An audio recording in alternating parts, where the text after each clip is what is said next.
গাজায় যুদ্ধবিরতির মধ্যে চলছে ফিলিস্তিনিদের উপর আক্রমণ। প্রতিদিনই হতাহত হচ্ছেন বাসিন্দারা। ভঙ্গুর এই যুদ্ধবিরতির দ্বিতীয় ধাপ শুরু করতে সোচ্চার হয়ে উঠেছেন বিশ্বনেতারা। ইন্দোনেশিয়ার পররাষ্ট্রমন্ত্রী সুগিওনো জানান, গাজার আন্তর্জাতিক শান্তি বাহিনীতে ডেপুটি কমান্ডার হিসেবে অংশ নেবে দেশটি। বাহিনীতে প্রায় 5টি সেক্টরে ধাপে ধাপে সেনাদের মোতায়েন করা হবে। মোট সেনা সংখ্যা পৌঁছাতে পারে প্রায় 20,000 পর্যন্ত। এপ্রিলের শুরুতেই 1,000 সৈন্য মোতায়েনের জন্য প্রস্তুত দেশটি। আন্তর্জাতিক শান্তি বাহিনীকে স্বাগত জানিয়ে হামাসের মুখপাত্র হাজিম কাশেম বলেন, গাজার অভ্যন্তরীণ বিষয়গুলোতে বাইরের কারো হস্তক্ষেপ চায় না তারা। তিনি বলেন, শান্তি বাহিনী নীরবভাবে পরিস্থিতি পর্যবেক্ষণ করবে, চুক্তির বাস্তবায়ন নিশ্চিত করবে, একই সঙ্গে জনগণ ও দখলদার সেনাদের মধ্যে নিরাপদ দূরত্ব বজায় রাখবে।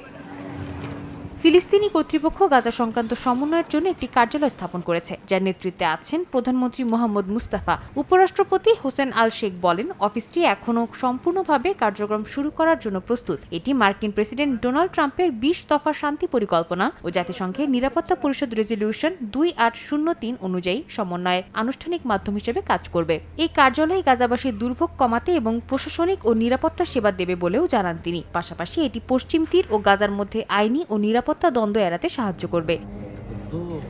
সাদিয়া তাসনিম, সময় সংবাদ।